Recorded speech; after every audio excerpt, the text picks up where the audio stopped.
So I've been trying really hard to keep my videos short, or at least make them shorter as of late, but I'm going to go ahead and apologize right up front because there's no way that's happening this time. I know I have a tendency to drone on and talk a lot, and it's going to happen again. So for this episode of The Forge, we're going to be talking about strength cards, and I'm going to propose 3 cards that I would like to see made in strength.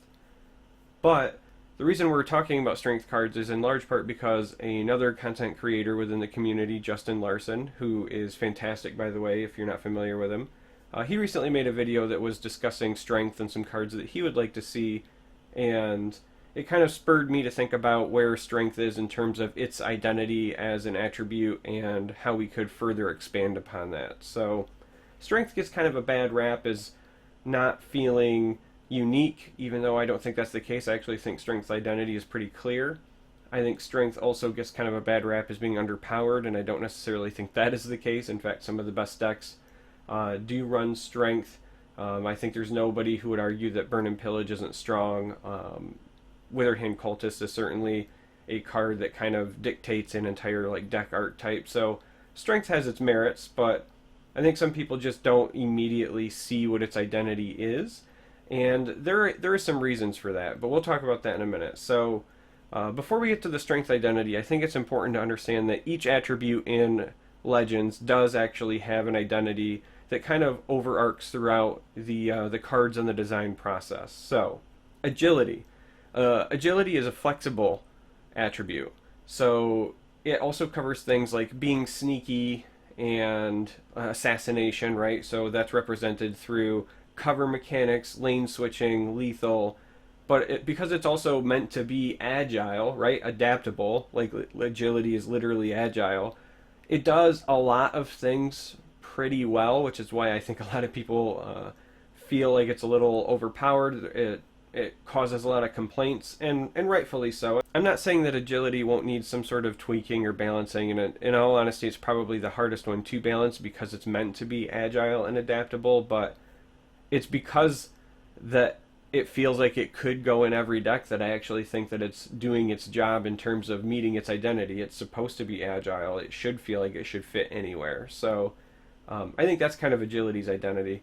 Intelligence is obviously about knowledge, right? And spells. It's wizards. Let's be honest, it's your wizard class. So it's going to have card draw and it's going to have a heavy action focus, and I think that's pretty clear throughout. And it's going to have some ward creatures, that's kind of representing spells as well, things like that. Speaking of ward, when you go to endurance, endurance is supposed to be the trait for survivability, right? And persistence. So when you think of survivability, you think of high health, regen. Again, ward falls into that. Drain. When you think of persistence, I think that's why there's a lot of the undead creatures that belong in the endurance subtype, because they persist, right? You killed them and they came back. So the skeletons, the ghosts, the spirits, they all, for the most part, I'm not saying they're not going to appear in other traits, but for the most part right now, the majority of those exist in endurance, and it makes sense thematically.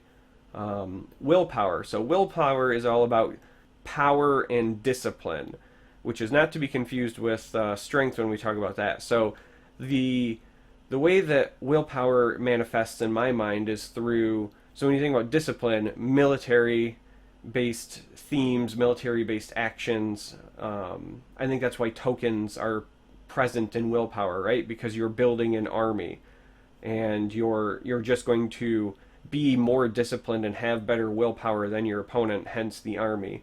And when I say power, I mean absolute power and willpower. That's why all of your straight creature removal effects, I think, reside in willpower. You think of Piercing Javelin, Dawn's Wrath, things like that.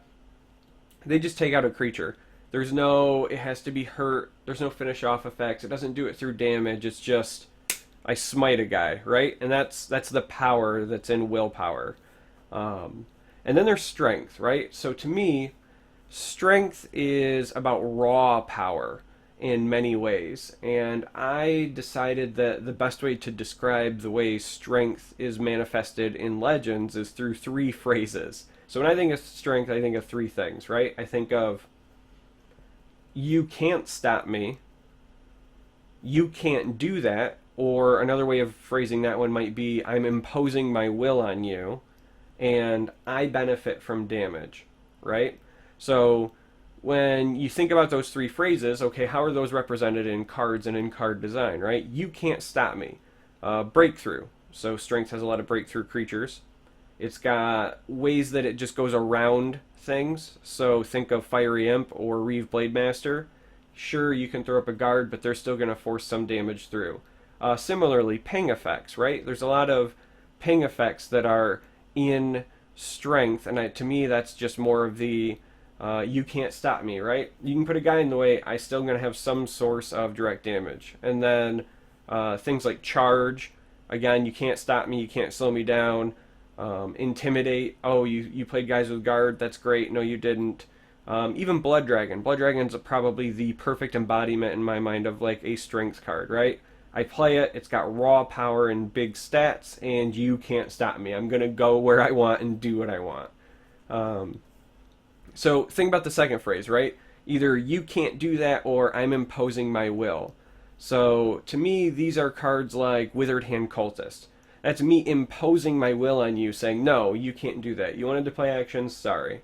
Or Mage Slayer, right? Like, oh, you wanted to damage me? No, I'm sorry, you can't with actions, right? Like that's the you can't do that and I'm imposing my will on you in some form. It's meant to feel oppressive, right? That's the way that I would describe the feeling that those cards generate.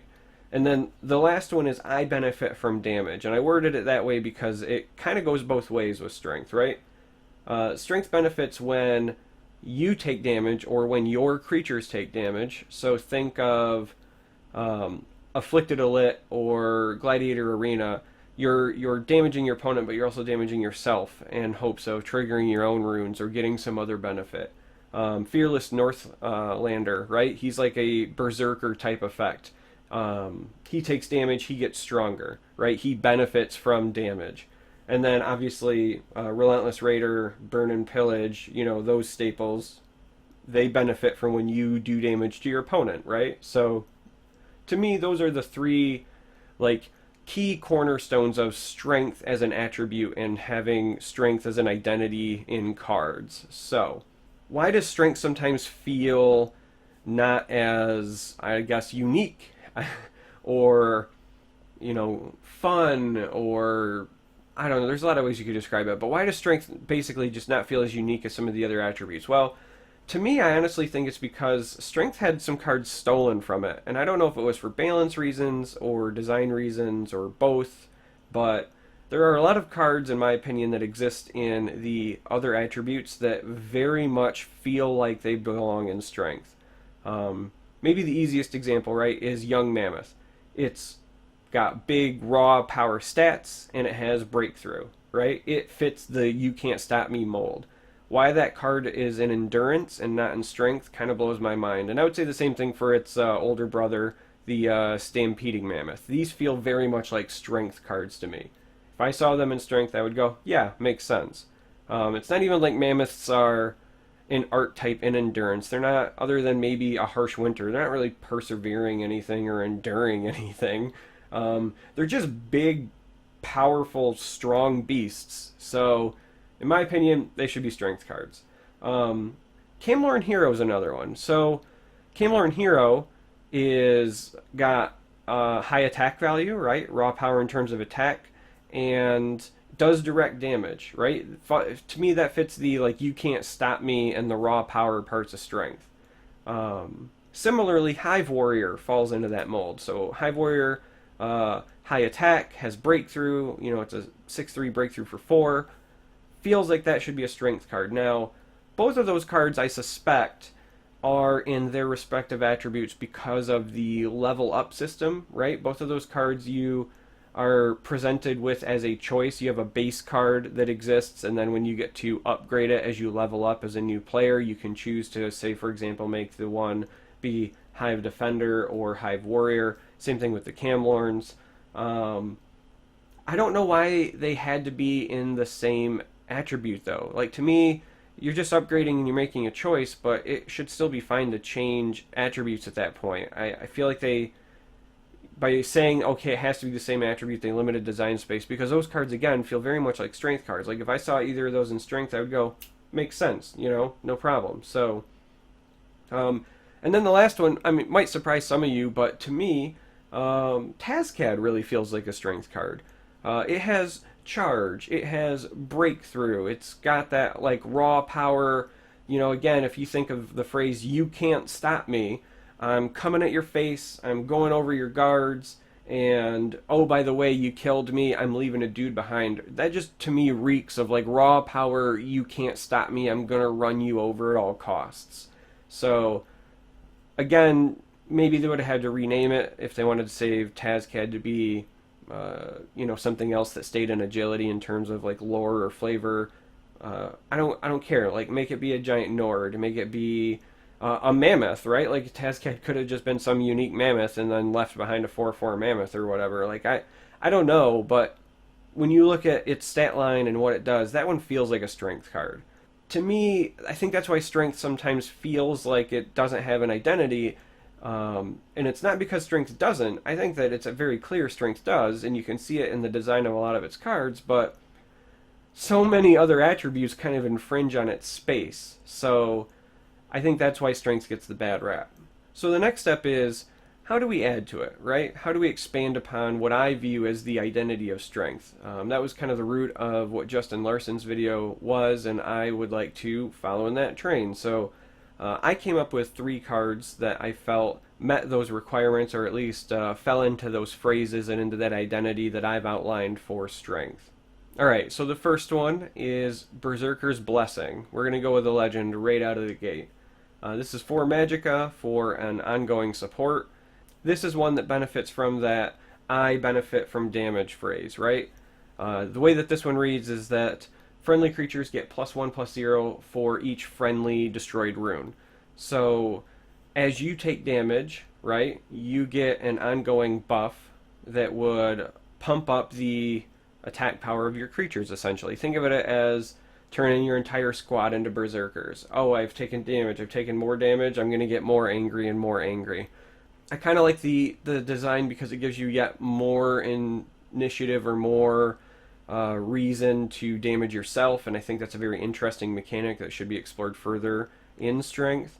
I also liked it as a reasonably well balanced card. So I put it at 4, which is the same cost as like Old Divine Fervor, but I felt like it was fair for multiple reasons. 1, this doesn't buff health, and 2, this has the potential to be a dead card in some matchups. So if you're playing this as an aggro player against control, there's a chance that this just does nothing. Conversely, aggro versus aggro or aggro versus mid-range, you can in turn get a lot of value out of this. So it's kind of a risk-reward. There's counterplay involved. Like, I just kind of like the design of this card overall. So this is my first look at how I would expand strength. The only other thing I guess I would note would be I put this as a legend, but not unique legend in terms of rarity, largely because I think that this would be brutal in Arena, and I wanted it to be at the legend spot so that it wasn't coming up frequently or often. I could even see this kind of ticked down to epic, but considering how oppressive Divine Fervor was even at the epic level, I felt like this was safest to put as a non-unique legend in terms of balancing. So that is our first card. So the second card that I have is Ormer Ranger.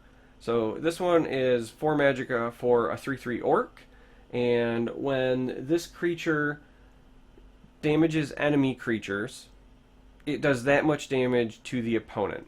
So I like this card for a couple of reasons. One, again, when we think to our phrases, to me this is the embodiment of you can't stop me, right?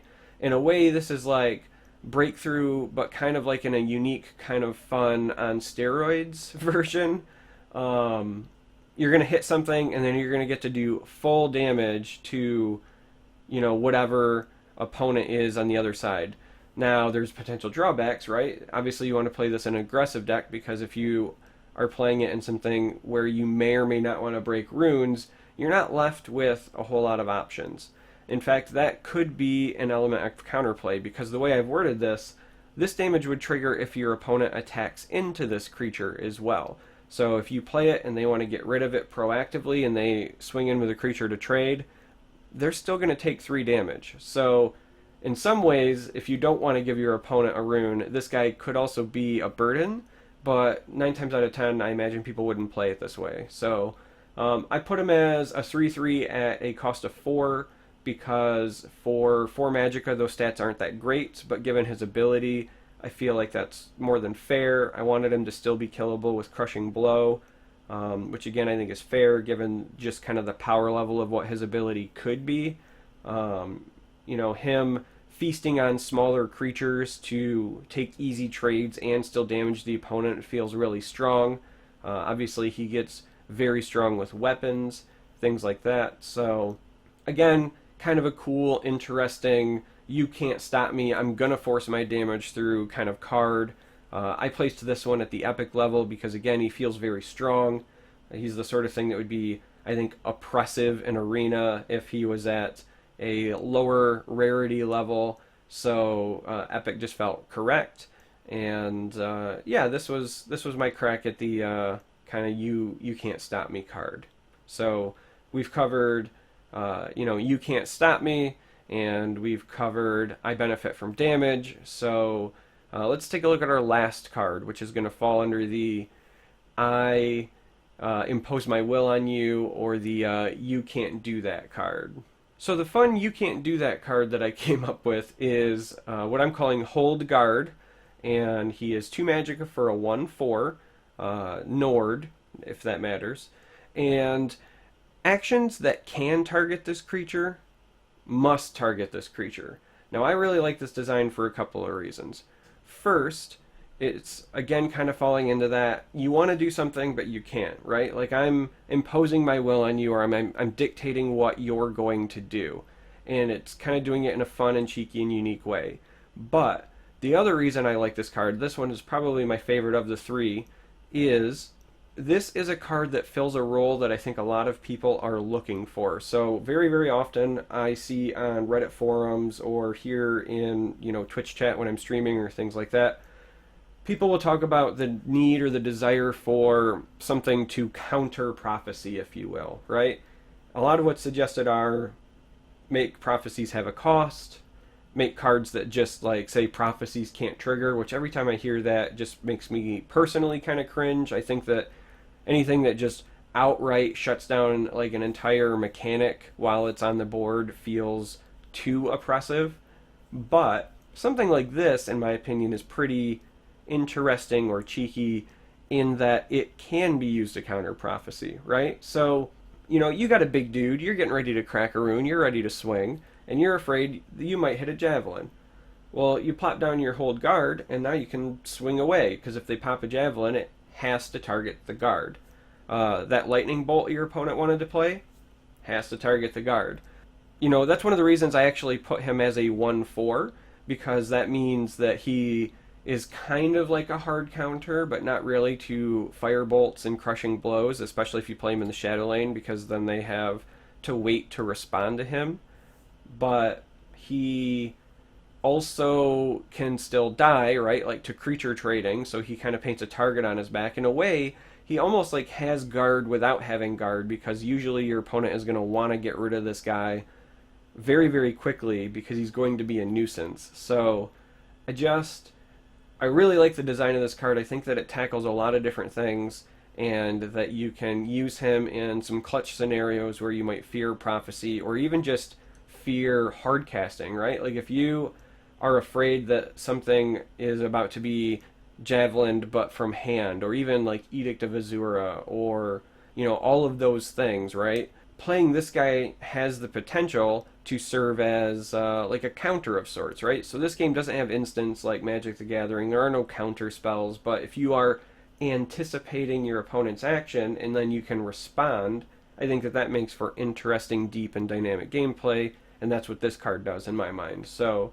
for rarity, I put him at a rare. Again, I think he would be way too strong to be a common, but I would like to see him abundant enough in maybe some arenas that you could see him semi-frequently, because again, I think he provides that unique interaction with prophecies and all sorts of other things. So I like this guy. I like him a lot. I think he fits that third leg of the tripod of strength, I guess, that third corner of the triangle of strength, however you want to word it, right? He was my, I impose my will card. So I wanted to make sure that I included one of each of my three phrases. I've done that. Hopefully you guys enjoy them. I'd love to hear what your guys' suggestions are. I always love reading any suggestions people have or what their takes are on an archetype or things like that. So, as always, thanks for watching, and I hope to see you next time.